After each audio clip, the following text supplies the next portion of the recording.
U.S. stocks are tumbling for the second day. The Dow is already down 1,000 points after dropping almost 1,700 points yesterday. This comes amid President Trump's escalating trade war and despite a stronger than expected new jobs report just out this morning. Also affecting the markets this morning, retaliation from China. Beijing announced it's responding to the White House's sweeping tariffs with 34% new tariffs of its own against the United States. Let's go live right now to New York and CNN business and politics correspondent Vanessa Yurkevich, who's standing by. Vanessa, you're watching all of this. Break it down for us. First of all, start with the jobs report that came out this morning. Yeah, well, this jobs report, better than expected jobs report, may have softened the opening on Wall Street just a little bit. But look at stocks right now. Look at where markets are really tumbling this morning as investors are pricing in really the worst case scenario, a trade war escalation. They are looking for some sense that the administration is willing to negotiate with countries. That does not seem to be the case. Investors telling me that their trust has been just completely eroded as this trade war escalates. As you mentioned, though, a bright spot, the jobs report, better than expected numbers in March. Hiring picked up 228,000. That's more than 100,000, or about 100,000 more than expected. And the unemployment rate ticking up to about 4.2%, just slightly from 4.1%. But really, as investors are telling me, this is ancient news at this point. This is looking backwards in March. Really, everything changed on April 2nd when President Trump announced these universal tariffs, and Wall Street was waiting for retaliation from major trading partners. And we heard from China just this morning a 34% tariff on all U.S. exports going into China. That's about $143 billion worth of goods every single year. Things like chemicals, computers, agriculture products, which I will note already have previous tariffs on them from 2018 during President Trump's first term, and also retaliatory tariffs that went into place in March. So an escalation on that front. You also see there that's going to impact transportation and oil and gas coming out of the United States.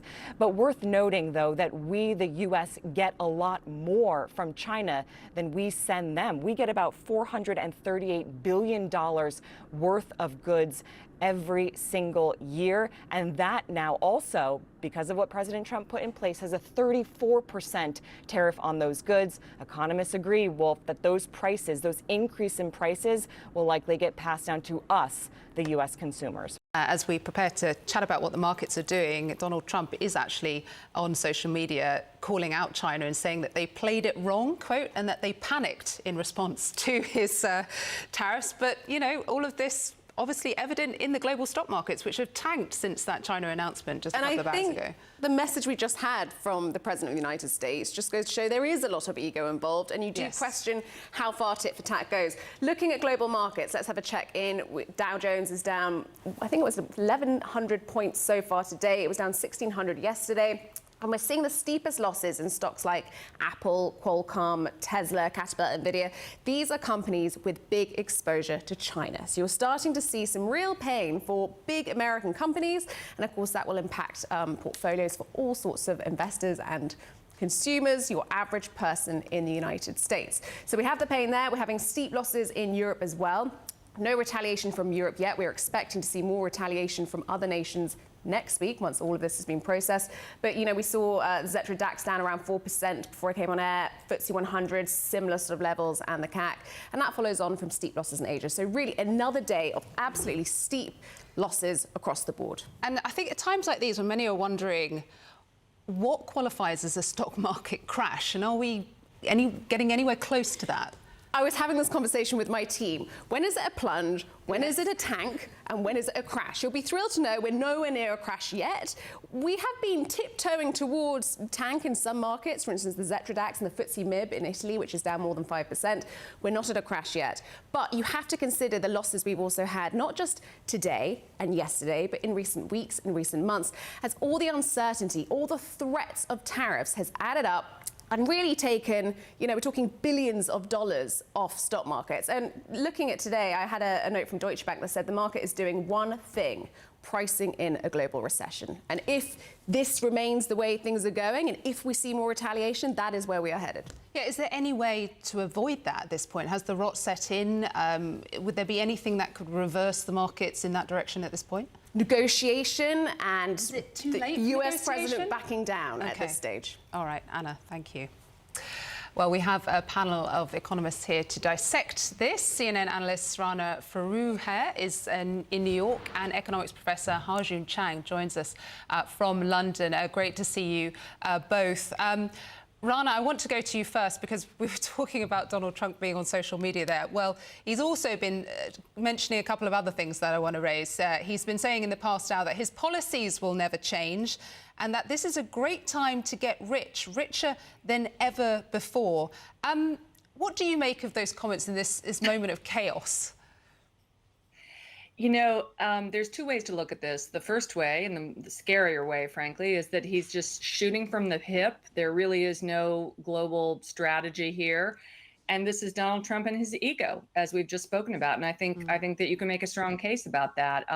He doesn't, assuming there's no coup in the U.S., he doesn't have a chance to get reelected. And so he may be less concerned about global markets this time around and U.S. stock markets than he was before. It may be about power and ego. The other case, the more sort of there is a strategy here case, is that he really feels, and I know many on his team feel, that the global trading system has needed an overhaul for some time. He wants to move overall tariff rates that the U.S. puts on other countries versus what they put on us closer together. Of course, that's now all been thrown up because we're in a complete trade war. I don't think these numbers are going to last. I do think that there's going to be some horse trading, and there already is some horse trading behind the scenes. But it is what I can say is that I think there's now a very good chance of recession, in part because trust has been obliterated. I also think we're in unprecedented territory. This is the biggest shift potentially to the global economic system that we've seen in half a century. Yeah, and on that point, Ha-Joon, that Rana was talking about, I mean, even if markets do recover a little bit, we do see these moves to negotiate. How irreparable is the damage that has been wreaked on economies globally at this stage? Yes, last few days I've been trying to figure out whether there's some method in madness. I concluded that the method is wishful thinking. Because what is going on is that Mr. Trump thinks if he puts a tariff wall, foreign companies will first of all come and invest. They are not really going to do that on any significant scale because the U.S. industrial base has been run down for the last 4 decades, and you cannot rebuild it in a few years. Moreover, if they actually come in a major way, there'll be no tariff, so he cannot have his cake and eat it. As for American companies, they are not going to invest on any large scale because the American financial system in the last few decades have become really parasitic and has been working as a mechanism to suck out the profit from corporations. So in the last 25 years, 90 to 95% of corporate profits have been given to the shareholders in the form of excessively high dividends and stock buybacks. And American companies do not have money to invest. So unless he does something about the financial system as well, all this extra profit generated for American companies by tariffs will be just leaking out of the system. So I'm afraid that it's all based on wishful thinking. And most critically, in the last couple of days, the United States has basically given up on being a country based on the rule of law. South Korea, my native country, signed a free trade agreement with the United States about 15, 20 years ago. And now that we are getting 25% tariff. So now who's going to take American commitment seriously? Yeah, in many ways, it's a realignment of world order that's happening here, Rana. And it was interesting to see China's Vice Commerce Minister come out earlier and say he wants to work with the EU to oppose protectionism, unilateral bullying. I mean, how expansive are the moves we're going to see here for realignment globally among trading blocs? Huge. It's going to be huge. And this is, It really is an opportunity for China. It's kind of, in some ways, it's China's game to lose now. And it'll be very interesting to see how Xi Jinping and how Beijing plays this. You know, I would be a little bit skeptical about whether you're going to see some kind of complete new alliance between China and Europe, because what's going to happen now is that a lot of cheap Chinese goods are going to flood into Europe because they can no longer flood into the US.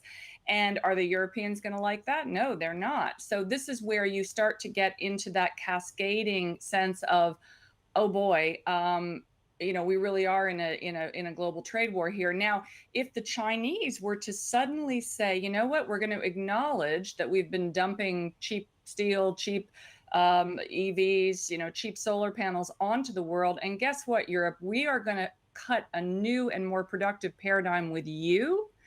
Well, that would be very interesting. And in that sense, then Donald Trump may have made Europe great again.